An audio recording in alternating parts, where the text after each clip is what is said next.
Hello dear students, I am Manish Mishra. और last topic में मैंने आप लोगों के साथ डिस्कशन किया था सिग्निफिकेंट फिगर के बारे में। आज जो टॉपिक हम लोग कवर करेंगे that would be exact number, और इसके बाद हम लोग राउंडिंग ऑफ के बारे में पढ़ेंगे, और अगर समय रहता है then will also discuss about certain other topics. ठीक है, तो देखिए, सबसे पहले आप समझने की कोशिश करो कि what do you mean by exact number. Exact number कहते किसको है? देखिए, जब आप कभी बाजार जाते हो, ठीक है, तो केले वाले फल वाले से आप कहते हो कि भैया मुझे 1 दर्जन केला दे दो। ठीक है, you ask for him, you ask to him that give you 1 dozen banana. ठीक है, तो वो क्या देता है आपको? 12 क्वांटिटी गिन करके दे देता है और कहता है ये लो आपके 1 दर्जन केले। राइट, तो एग्जैक्ट नंबर क्या हुआ? इस एग्जाम्पल से आपको वेरी मच क्लियर हो गया होगा कि एग्जैक्ट नंबर किसी भी क्वांटिफिकेशन में कितना टोटल क्वांटिटी होता है, that describes its exact number. जैसे कि यहाँ पे देख सकते हो आप, 1 dozen is equal to 12 unit. अगर मैं किसी को कहता हूँ कि 1 घंटा, तो 1 घंटे में वो अगर मिनट के एस्पेक्ट में कहेगा तो 60 मिनट मिलाकर के 1 घंटे होते हैं। साथ में ये भी वो कह सकता है कि 3600 सेकेंड मिल करके 1 घंटे के बराबर होगा। फाइन, ठीक है, तो एग्जैक्ट नंबर कितने होंगे दैट इज। अब जैसे मान लो 1 inches is equal to 2.54 centimetre, है ना। 1 nanometre is equal to 10 to the power -9 metre, है ना। तो ये सब क्या है? क्वांटिफिकेशन हो गई उसकी। तो अगर एग्जैक्ट कोई नंबर आ रहा है then we call it what? We call it exact. ठीक है ना। अब हम लोग कुछ बहुत इंपॉर्टेंट रूल है, ठीक है, to do the numericals and mathematical part in physics. ठीक है, तो हम लोग बात करेंगे राउंडिंग ऑफ की। जब हम लोग मेजरमेंट करते हैं तो अक्सर हम लोगों को ऐसा टर्म्स आते हैं जिसमें हम लोग को 2 डेसिमल प्लेस 1 डेसिमल प्लेस पे उसको राउंड ऑफ करना पड़ता है। ठीक है, तो अगर राउंडिंग ऑफ करनी हो तो सबसे पहले एक चीज ध्यान देना है कि डेसिमल के बाद आखिर डिजिट कितने हैं। ठीक है, अगर 2 डेसिमल प्लेसेस तक उसको राउंडिंग करनी है तो वो ज्यादा एक्यूरेसी की तरफ जा रहा है, वो प्रिसाइज होता जा रहा है ना। दोनों में अंतर है, वो मैंने ऑलरेडी डिस्कस किया हुआ पिछले टॉपिक में, पिछले लेक्चर्स में। अब मानो हमारे पास एक पहली रूल जो है, पहले एक एक करके रूल समझते हैं हम लोग। ठीक है, if the digit to be dropped is less than 5, ठीक है, then the preceding digit is left unchanged. क्या मतलब हुआ? सी, जैसे मान लो 64.62 है, यहाँ पे हमारे पास क्या है? The digit is 64.62। अब मुझे इस 2 को हटाना है। ये 2 क्या है? 2 is pretty much less than 5। 5 बीच में है ना, 5 के इधर 5 होंगे, इधर 5 होंगे। ठीक है, जीरो को इंक्लूड किया है तो 6 7 8 9 और 0, और इधर 1 2 3 4। ठीक है, चलो खैर, तो 5 के इधर है कम है, तो भाई इसको हटाएंगे अगर हम तो इसके अंदर कोई भी चेंजेस नहीं होगा। ठीक है, अगर इस डिजिट को हटा देते हैं तो इसके लेफ्ट में ये वाली डिजिट 6, तो इसका रिजल्ट क्या हुआ? 64.6। कोई चेंजेस आए? अब अगर मान लो 3.651 3 डिजिट प्लेस है, मुझे 2 डिजिट प्लेस पे लेके जाना है, 2 डेसिमल प्लेसेस तक लेके जाना है, तो मैं क्या करूंगा? 1 को यहाँ से हटा दूंगा। तो 1 अगर हटाया तो इस 5 के ऊपर कोई चेंजेस आएंगे क्या? नहीं आएंगे। क्यों? क्योंकि ये 5 से कम है। जिस डिजिट को हम हटा रहे हैं अगर वो 5 से कम है then it will not have any bearing on the digit. अब समझो, आप सपोज करो एक ऐसी डिजिट है जिसमें कि उसके बाद 546.3, अब ये 3 जो है इसको हटा दोगे। ठीक है, तो क्या आएगा? अब ये 3 भी तो क्या है? 5 से कम है ना, तो इसलिए इसके ऊपर जो इसके अंदर का जो डिजिट है उसके ऊपर कोई भी डेसिमल के पहले का जो डिजिट है उसके ऊपर कोई भी बेयरिंग नहीं होगा। So it will B 546। यही इसके स्थान पे अगर 5 रहा होता, ठीक है, तो क्या होता? और 5 से अधिक रहा होता तो क्या होता? अगर मान लो यहाँ पे 6 होता, 6 है, ठीक है, तो अगर हम एक एग्जांपल लेते हैं यहाँ पे 64.66 अगर है, तो ये 6 क्या है? It is greater than 5। तो इस डिजिट को जब हम हटाएंगे तो एक डिजिट इसके पहले वाले में वो इंक्रीमेंट हो जाएगा, इसका रिजल्ट क्या हो जाएगा? 64.7। ठीक है ना। तो अगला रूल देखते हैं। If the digit to be drop is more than 5, जिसकी बात मैं भी पिछले वाले स्लाइड पे कर रहा था, अगर ज्यादा है 5 से तो उसके लेफ्ट वाला जो होता है यानी कि उसके प्रीसीडिंग जो होगा that is incremented by 1, that is 3.479। अगर मैं इसको हटा रहा हूं तो ये 7 एक यूनिट बढ़ करके 8 हो जाएगा, तो इट विल बिकम 3.48, है ना। अब ये 39.46 है, इसको हटाओगे तो 39.5 हो जाएगा, इसको हटाओगे तो ये क्या हो जाएगा 684 हो जाएगा। ठीक है, तो आप लोगों को आइडिया लग गया होगा कि अगर हम लोग ऐसा कर रहे हैं। ठीक है, चलो अब मान लो समझने की कोशिश करो। ठीक है, अब मान लो जो डिजिट हम लोग को ड्रॉप करना है, ठीक है, वो 5 है, तो भाई ना तो बड़ा है 5 से और ना छोटा है 5 से, अब क्या करें, फंस गया मामला। ठीक है, तो उसमें हम लोग इवन और ऑड का केस देखते हैं, इवन और ऑड का केस देखते हैं।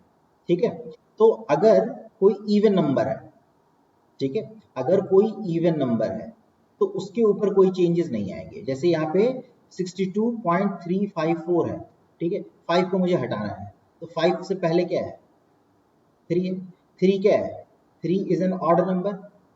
ठीक है, 3 इज एन ऑड नंबर, तो इस 5 को हम हटा देंगे और ऑड नंबर अगर है तो उसको 1 से इंक्रीमेंट कर देंगे, यानी कि इसका रिजल्ट क्या होना चाहिए 62.4। देखो यहाँ पे 62.4 आ गया। ठीक है, अगर इस 5 को हटाते हो, ठीक है, ये इवन नंबर है ना, यहाँ पे इवन नंबर है, तो ये 9.6 ही रह जाएगा। लेकिन अगर इस 5 को हटाते हो तो क्या होगा, इस 5 को हटाओगे तो इससे पहले का डिजिट क्या ऑड है, तो ये इंक्रीमेंट हो जाएगा एक यूनिट से, 9.66 हो जाएगा। गेटिंग द पॉइंट, क्लियर, कोई दिक्कत इसमें। ठीक है, अब मान लो कि अब इस 5 को हटा रहे हो, ठीक है, देखो राइट, इस 5 को हटा रहे हो, तो अब यहाँ पे जब 5 को हटाओगे तो उस केस में इवन नंबर्स थे, अब इस केस में क्या है आपके ऑड नंबर्स हैं, तो ऑड नंबर को क्या किया मैंने, ऑड नंबर को एक यूनिट से हम लोगों ने बढ़ा दिया अगर ऑड है तो। ठीक है, तो अगर यहाँ पे क्या है और इवन है तो उसके अंदर हम कोई चेंजेस नहीं करेंगे, ये ध्यान रखना इस बात को। ठीक है, इवन है तो कोई चेंजेस नहीं करेंगे। देखो यहाँ पे 5 है, इस 5 को हटाओ, लेकिन यहाँ पे ये 2 क्या है इवन नंबर है, तो इवन नंबर में कोई चेंजेस करोगे क्या आप, नहीं करोगे। So these are the some of the basic rules for what, for rounding off, इसके बगैर आपको राउंडिंग ऑफ नहीं करनी चाहिए। ठीक है, तो अब चलिए हम लोग देखते हैं, राइट, एडिशन एंड सब्ट्रैक्शन। ठीक है, क्वांटिटीज को हम डेसिमल्स के टर्म्स पे हम लोग पहले ऐड और सब्ट्रैक्ट करते हैं। ठीक है, तो सबसे पहले आप जैसे 13.2, ठीक है, इसके नंबर ऑफ सबसे पहले काउंट कर लो कि सबसे ज्यादा किसके पास है डेसिमल के पास डिजिट। ठीक है, इस वाले क्वांटिटी के पास है, तो आप पहले इसको कैलकुलेशन करनी हो तो आप ऐसा करो 34.65 लिख दो आप इसको, उसके बाद क्या है 0.53 है, ठीक है, और डिजिट क्या है 59। ठीक है, उसके बाद क्या है 13 है, उसके बाद क्या है 0.2 है। ठीक है, तो आप ऐसे उसके बाद के जितने टर्म्स है उसके जीरो लगा दो, तो ये क्या होगा 4, ठीक है, that's equal to 4, 5 and 3 that is equal to 8, ठीक है, 6 एंड 5 कितने हो गए 6 5 11, 11 और 2 13। ठीक है, तो ये हो गया आपके 13, फाइन, तो ये हो गया आपके 13। ठीक है, राइट, so 1 10 4 14 14 and 3 17, then 7, ठीक है, then 1 5 3 8 1 9 और 1 10, तो आपके पास डिजिट कितना है 107.384। ठीक है, अब मान लो आपको करेक्ट करना है इसको 2 डेसिमल प्लेस तक, तो आप इसको 4 को हटाओगे, अगर 4 को हटाते हो तो 8 के ऊपर कोई फर्क पड़ेगा क्या, नहीं, तो अगर केवल 4 को आप हटाओगे तो राउंडिंग ऑफ के अकॉर्डिंग्स में आप इसको लिखोगे 107.84। अगर आप 2 डेसिमल्स को हटा रहे हो, आप 1 डेसिमल प्लेस तक आप उसको ले जाना चाहते हो, तो आप क्या करोगे, सॉरी ये 3 था, ठीक है, तो 107, अब इस 8 को हटाओगे तो ये 3 क्या हो जाएगा, एक यूनिट से बढ़ जाएगा, सो 107.4, सी द रिजल्ट इज 107.4, हमने राउंड ऑफ कर लिया। ठीक है, तो it is pretty much clear. अब देखिए जो सबसे मेन टॉपिक है इस पूरे यूनिट का, that is error and it's measurement. Error क्या होता है? देखिए गड़बड़ी, हिंदी में तो उसको यही कहता है ना, गड़बड़ी, मिसकैलकुलेशन। तो एक्चुअली वैल्यू कुछ और होनी थी, मेजर किया आ कुछ और रहा है। इन दोनों के बीच का जो डिफरेंस होगा that would be known as error. So क्या है, error is nothing but it is the difference between its actual value and its measured value. ठीक है, it is actual value and the measured value, इन दोनों के बीच का जो डिफरेंस होगा that would be your error. ठीक है, प्रॉब्लम्स के अंदर तो एरर हम लोग तीन प्रकार के पढ़ेंगे। ठीक है, पहला है हम लोग सिस्टमैटिक एरर पढ़ेंगे, then we will discuss about gross error and then we will discuss about random error. ठीक है, तो first of all let's talk about systematic error. ठीक है, अब जैसे मान लो आपका एक स्केल है, स्केल के अगले वाले हिस्से का कुछ एक दो डिजिट्स जो है, पॉइंट्स जो है वो टूट गए हैं। ठीक है, तो एक्सपेरिमेंटल सिस्टम के अंदर कोई फ्लॉ आ जाए, मेजरिंग इंस्ट्रूमेंट के अंदर कोई फ्लॉ आ जाए, ठीक है, तो इस वजह से जो भी एरर आते हैं उसको हम लोग कहते हैं सिस्टमैटिक एरर कहेंगे। ठीक है, और अगर इंस्ट्रूमेंट को हम लोग सही कर लें, अपने तरीकों को सही कर लें, तो उससे जो है अगर एरर को हम लोग रिड्यूस कर सकते हैं और मिनिमाइज कर सकते हैं। ठीक है, तो इसके तीन पार्ट्स हो गए। ठीक है, जैसे खुद के ले मीन्स रीडिंग्स लेने में अगर कोई हम दिक्कत कर रहे हैं, गलती कर रहे हैं, then it will be called personal error. ठीक है, तो सिस्टमैटिक एरर के क्या क्या टाइप्स हो गए आपके? सिस्टमैटिक एरर का पहला टाइप हो गया आपका पर्सनल एरर। दूसरा मैंने बताया कि स्केल में गड़बड़ी, यानी कि वो इंस्ट्रूमेंट है ना, मेजरिंग इंस्ट्रूमेंट है, इंस्ट्रूमेंटल एरर है। फिर तीसरा है एनवायरमेंटल एरर। देखिए एनवायरमेंटल एरर जैसे मान लो अचानक से ह्यूमिडिटी बढ़ गई, ठीक है, तो आपका ह्यूमिडिटी बढ़ जाने की वजह से हो सकता है कि टेम्परेचर में कुछ फर्क आ जाए। ठीक है, तो वो मशीन की या फिर इक्विपमेंट की कोई प्रॉब्लम नहीं, इक्विपमेंट की कोई प्रॉब्लम नहीं है, वो कंडीशनल प्रॉब्लम है। ठीक है, तो अगर आप कोई रीडिंग देना चाहते हो उसके, तो पैरेलैक्स को रिमूव करने के लिए your eyes in the straight line to measuring point. अगर आप इधर उधर से लोगे तो हो सकता है कि आप आड़ा तिरछा कोई मीन्स दे रहे हो। ठीक है, तो इस एरर को हम लोग क्या कहते हैं? पैरेलैक्स एरर कहते हैं। तो ये पर्सनल एरर का पार्ट है and that can easily B what removed by taking the proper measure while calculating the or while taking the reading of a experiment। ठीक है, इंस्ट्रूमेंट अब जैसे मान लो लीस्ट काउंट है, अब यहाँ पे क्या है, यहाँ पे जीरो पे है, इसका निडल नहीं शो कर रहा है, वो थोड़ा सा आगे बढ़ा हुआ है, यहाँ पे निडल थोड़ा पीछे है, तो दोनों ही केसेस में रीडिंग क्या आएगी? गड़बड़ आएगी। तो जीरो एरर इसका जो है वो इसमें पॉजिटिव, जब आगे बढ़ गया यानी कि बढ़ गया पॉजिटिव है, और पीछे आ गया यानी कि नेगेटिव है। तो दोनों ही केसेस में ये जो है आपको एरर बताएगा। क्लियर? सो एनवायरमेंटल एरर, ठीक है, मैंने कहा अभी थोड़ी देर पहले डिस्कशन किया था कि टेम्परेचर में, ह्यूमिडिटी में, ठीक है, आसपास की मतलब जैसे मान लो करंट पास कर रहा है, हेवी हाई टेंशन वायर से करंट पास कर रहा है और वहां पे आप मैग्नेटिक कॉम्पस लेकर के डायरेक्शन देख रहे हो। ठीक है, तो हो सकता है डायरेक्शन आपको सही सही ना बताए। क्यों नहीं बताएगा? क्योंकि जो करंट कैरिंग कंडक्टर उसके चारों तरफ एक मैग्नेटिक फील्ड होगी, तो वो मैग्नेटिक फील्ड द्वारा वो भी डिफ्लेक्ट होगा आपका मैग्नेटिक कॉम्पस। तो जाहिर सी बात है कि आप करेक्ट रीडिंग कभी भी ले नहीं पाओगे इस केसेस में। ठीक है, तो these are few of the diagrams, थोड़ा सा इंटरेस्टिंग बना देते हैं इस लेक्चर को।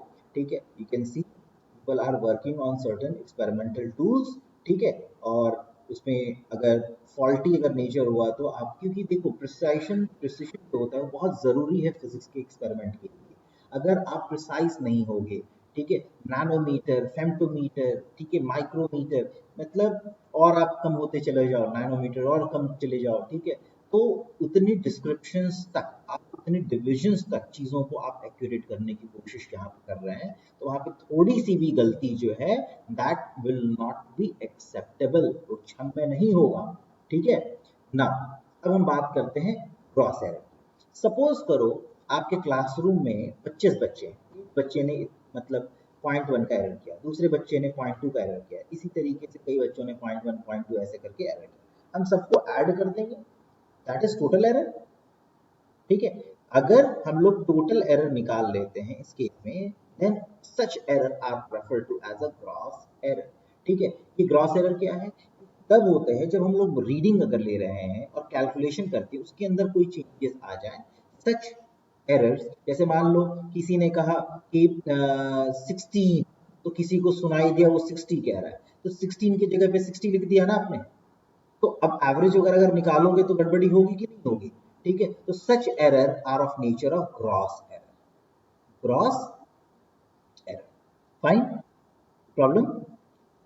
Then there is a random error. अब इनके बारे में हम लोग बता नहीं पाएंगे, ठीक है, क्यों नहीं बता पाएंगे? क्योंकि इसके बहुत सारे कॉजेज होते हैं, ठीक है, जो आप नहीं जानते, जो आपके फर्स्ट कैटेगरीज के अंदर नहीं फॉल किए हैं, ठीक है, पोर्शनल एरर के अंदर नहीं फॉल किए हैं, ग्रॉस एरर के अंदर फॉल नहीं किए हैं, उसको हम लोग क्या कह देते हैं? हम लोग उसको कह देते हैं रैंडम एरर, यानी कि सिस्टमैटिक एरर और ग्रॉस एरर के अंदर जो नहीं है वो हमारे क्या है? रैंडम एरर है। ठीक है, इनका हम बहुत ज्यादा कुछ कर नहीं पाएंगे। ठीक है,